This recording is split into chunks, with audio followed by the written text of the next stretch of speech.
मनीषा 3 बहनें हैं। उनका एक भाई भी है, मयंक। मयंक अपनी बहनों को बहुत प्यार करता है, लेकिन मयंक की पत्नी सविता इस मामले में मयंक से बिल्कुल ही अलग है। वो अपनी ननदों का जितना बुरा कर सकती है उतना बुरा करती ही रहती है और अपनी ननदों पर हुक्म भी चलाती है। करिश्मा, करिश्मा, तुमने अभी तक नाश्ता नहीं बनाया? तुम्हारे भैया को ऑफिस जाने में देर हो रही है। हाँ भाभी, बस अभी बनाती हूँ। करिश्मा, तुम ये ढीलापन छोड़ दो। कल को पराये घर जाना है। वहाँ अगर तुम इस तरह से काम करोगी तो लोग क्या कहेंगे कि माँ ने और भाभी ने कुछ सिखाया नहीं। और तुम्हारी दोनों बहनें कहाँ हैं? अब रेशमा मार्केट गई है और मनीषा सो रही है। क्या? सुबह के 8 बज रहे हैं और ये महारानी अभी भी सो रही है? ये कहते हुए सविता अपनी सास दुर्गा देवी के पास जाती है। माँ जी, देख रही हो अपनी बेटियों के तौर तरीके? क्या हुआ बहू, सुबह सुबह क्या कर दिया मेरी बेटियों ने? अरे एक तो अभी अभी उठकर किचन में गई है, दूसरी सुबह सुबह बाहर चली गई और तीसरी अभी तक सो रही है। क्या करूं मैं इन तीनों का, मैं तो परेशान हो गई हूँ। जा जाकर उठा उसे और रेशमा से मैं बात करती हूँ। सविता सीधा मनीषा के कमरे में जाती है और उससे कहती है, महारानी जल्दी उठो, सूरज सर पर आ गया है। भाभी थोड़ी देर और सोने दो ना, मैं रात को लेट सोई थी। वो क्या ना यूनिट टेस्ट चल रहे हैं। शराफत से उठती है या नहीं, या फिर पानी की भरी बाल्टी डालूं तेरे ऊपर? नहीं भाभी, मुझे बिस्तर में नहीं नहाना, उठती हूँ मैं। मनीषा जल्दी से उठकर बाथरूम में चली जाती है। सभी आराम से बैठकर नाश्ता कर रहे होते कि तभी रेशमा बाजार से हाथ में सामान लिए आ जाती है। रेशमा को देखते ही सविता उस पर बरस पड़ती है। लो, आ गई महारानी। ऐसा भी क्या सामान लाना था जो सुबह आंख मलते ही बाजार की तरफ रवाना हो गई? भाभी, कल आप ही तो चीख रही थी कि घर का सारा सामान मुझे ही लाना पड़ता है, घर में किसी को भी किसी काम से कोई लेना देना नहीं है। अब मैं बाजार जाकर सामान ले आई तो आपको इस बात से भी तकलीफ हो रही है? देख रही हो माँ जी, अपनी बेटी की जुबान कैंची से भी तेज चलती है। और मयंक, आप तो कुछ कहेंगे नहीं अपनी लाडली बहन को। रेशमा, अपनी भाभी से ऐसे बात नहीं करते। चलो माफी मांगो। भैया, मैं क्यों माफी मांगू? आप भाभी से बोलिए ना कि हम पर कम हुक्म चलाया करे। हम इस घर की बेटियां हैं और आपकी पत्नी की ननद है, नौकरानी नहीं। लो कर लो बात। इनकी भलाई के लिए कुछ भी बोलो तो इन्हें बुरा लग जाता है। इस घर में यही इज्जत है मेरी। देख लो माँ जी, आपकी बेटी किस लहजे में मुझसे बात कर रही है। सविता वहां से चली जाती है। मयंक को बहुत गुस्सा आता है, वो भी वहां से चला जाता है। फिर करिश्मा रेशमा को समझाती है। रेशमा, तुम्हें भाभी से माफी मांग लेनी चाहिए थी ना। लेकिन दीदी, मैंने कुछ किया ही नहीं, तो मैं माफी क्यों मांगू? हाँ करिश्मा दीदी, रेशमा दीदी जैसे ही घर में आई भाभी ही उन पर चिल्ला रही थी। हाँ, मैं मानती हूँ कि गलती भाभी की थी। मैं तो इसलिए बोल रही हूँ कि भाभी ने माँ को तो पूरी तरह अपने वश में कर लिया है। वो हमारी बात सुनती ही नहीं। मयंक भैया हमारे लिए हमेशा खड़े रहते हैं, इसलिए उनकी बात का मान तो तुम्हें रखना चाहिए था ना। कोई फायदा नहीं दीदी, कुछ दिनों की बात और है, भाभी उन्हें भी हमारे खिलाफ भड़का देंगी। फिर वो भी माँ की तरह हमारी किसी बात का विश्वास नहीं करेंगे। इसी तरह सविता अपनी तीनों ननदों को किसी न किसी बात पर परेशान करती रहती थी। एक दिन मयंक अपनी तीनों बहनों के लिए गिफ्ट लाया। क्या रेशमा, ये तुम्हारे लिए हार का सेट। रेशमा, तुम्हारे लिए सुंदर सी ड्रेस। और मनीषा, तुम्हें किताबें पसंद है ना, तुम्हारे लिए किताबें लाया हूँ। थैंक यू भैया। थैंक यू भैया। थैंक यू भैया। करिश्मा, तुम्हारा नेकलेस कितना सुंदर है, ये भैया कहाँ से ले आए होंगे? मैंने भैया को 3 दिन पहले फोन पर ये डिजाइन दिखाया था और आज भैया ये ले आए। सविता तो अपनी ननदों के गिफ्ट्स देखकर जल गई और करिश्मा का नेकलेस तो उसे भी बहुत पसंद आया था। अपनी बहनों के लिए कितना अच्छा नेकलेस लेकर आए हैं, मुझे कभी कोई गिफ्ट नहीं दिया। मैं आज ही ये हार चुरा लूंगी। रात में सविता करिश्मा का हार चुरा लेती है और इसी तरह उसे अपनी ननदों की जो भी चीज अच्छी लगती वो उसे मांगती नहीं, बल्कि रात के अंधेरे में चुरा लेती।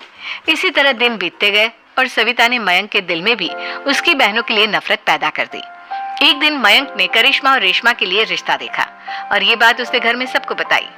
माँ, करिश्मा और रेशमा के लिए बहुत अच्छा रिश्ता आया है, वो लोग कल इन्हें देखने आ रहे हैं। आप और सविता मिलकर सारी तैयारी कर लेना। ये सुनकर करिश्मा और रेशमा खुश हो जाती हैं, लेकिन सविता सोचती है, अगर इन दोनों बहनों की शादी हो गई तो घर और बाहर का काम कौन करेगा? मनीषा तो एक नंबर की कामचोर है, उससे तो किसी बात की उम्मीद लगाना ही बेकार है। मुझे इस शादी को रोकना होगा। अगले दिन सभी लड़के वालों के स्वागत की तैयारी करने में लगे होते हैं। तभी मयंक अपनी बहनों से आकर कहता है, तैयार हो गई तुम दोनों? देखो दोनों लड़के बहुत अच्छे हैं, मैं कोई कसर नहीं छोड़ना चाहता, इसलिए तुम उनके सामने अच्छे से बिहेव करना और अपनी भाभी से लड़ने मत लग जाना। करिश्मा, तुम वो नेकलेस पहन लो ना जो मैं तुम्हारे लिए लाया था। भैया मैं बहुत देर से वो नेकलेस ढूंढ रही हूँ, लेकिन मुझे मिल ही नहीं रहा। क्या तुमने नेकलेस खो दिया? तुम्हें पता भी है वो कितना महंगा था? तुम कोई काम ढंग से नहीं कर सकती। मयंक गुस्से में वहां से चला जाता है। थोड़ी देर बाद लड़के वाले भी आ जाते हैं। वो दोनों बहनों को पसंद कर लेते हैं और रिश्ता पक्का हो जाता है। लेकिन सविता के दिमाग में तो कुछ और ही खिचड़ी पक रही थी। वो पंडित जी के पास करिश्मा की कुंडली लेकर जाती है और उन्हें पैसे देकर करिश्मा की कुंडली बदलवा देती है। जब लड़के वालों के पास करिश्मा की कुंडली जाती है तो वो दुर्गा को फोन करते हैं। बहन जी, हमने करिश्मा की कुंडली अपने पंडित जी को दिखाई थी। आपकी बेटी की कुंडली नहीं बल्कि दोषों का पिटारा है। देखिए, मैं और मेरे पति इन सब बातों में बहुत विश्वास करते हैं, इसलिए हम आपकी बेटी से अपने बेटे की शादी नहीं करा सकते। इस तरह करिश्मा का रिश्ता टूट जाता है और सभी घर वालों को बहुत दुख होता है। अब कविता सोचती है, चलो करिश्मा का तो रिश्ता टूट गया, अब रेशमा का भी रिश्ता तोड़ना है। क्या करूं? अब सविता आवाज बदलकर किसी अननोन नंबर से रेशमा के होने वाले ससुराल में फोन करती है। हेलो, मैं कौन हूँ कौन नहीं ये आपके लिए जानना जरूरी नहीं, बस इतना सुन लो कि रेशमा का 2 साल से किसी के साथ अफेयर चल रहा है। बस रेशमा का रिश्ता तोड़वाने के लिए सविता का इतना कहना काफी था।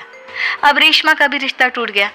मयंक और दुर्गा देवी ने रेशमा को खूब खरी खोटी सुनाई और उससे बार बार उस लड़के के बारे में पूछने लगे। आप दोनों मुझे क्यों परेशान कर रहे हो? अरे कोई लड़का होगा मेरी लाइफ में तो मैं बताऊंगी ना, जब कोई है ही नहीं तो कहाँ से लाऊं मैं कोई लड़का? तो तेरे होने वाले ससुराल वालों को फोन किसने किया था? माँ मैं नहीं जानती किसने फोन किया था, मैं सच कह रही हूँ। मैं तो पहले ही कह रही थी इसकी लगाम खींच कर रखो, लेकिन मेरी सुनता ही कौन है।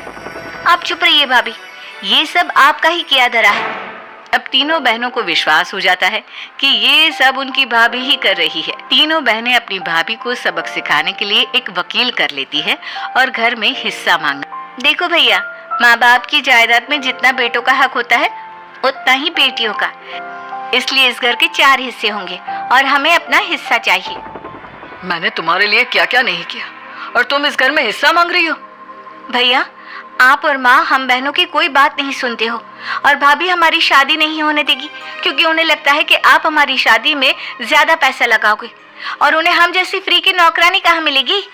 तो हम भाभी के साथ तो रह नहीं सकते, हम बहनों को अपना हिस्सा चाहिए। अरे तुम्हें शर्म आनी चाहिए अपनी भाभी पर ऐसा इल्जाम लगाते हुए। वो तुम्हारे बारे में कितना सोचती है। हाँ माँ, भाभी हमारे बारे में बहुत सोचती है, दिन रात बस यही सोचती रहती है कि किस तरह से अपनी तीनों ननदों को परेशान करूं और कभी मुझे पढ़ने भी नहीं देती। दोनों बहनों का रिश्ता भी तो इन्होंने ही तोड़वाया है और रात में हमारे कमरे में आकर हमारी चीजें भी चुराती हैं। इसी तरह सविता की तीनों ननदें अपनी बात पर अड़ी रही। अब कोर्ट में तारीख भी शुरू हो गई। जब सविता को लगा कि उसकी तीनों ननद इतनी आसानी से नहीं मानने वाली, तो उसने अपने पति और सास को सारी सच्चाई बता दी और अपनी तीनों ननद से माफी मांगी। मयंक और दुर्गा को भी अपनी गलती का एहसास हो गया। अब सविता खुद करिश्मा और रेशमा के लिए अच्छा रिश्ता ढूंढती है और उनकी शादी करवाती है।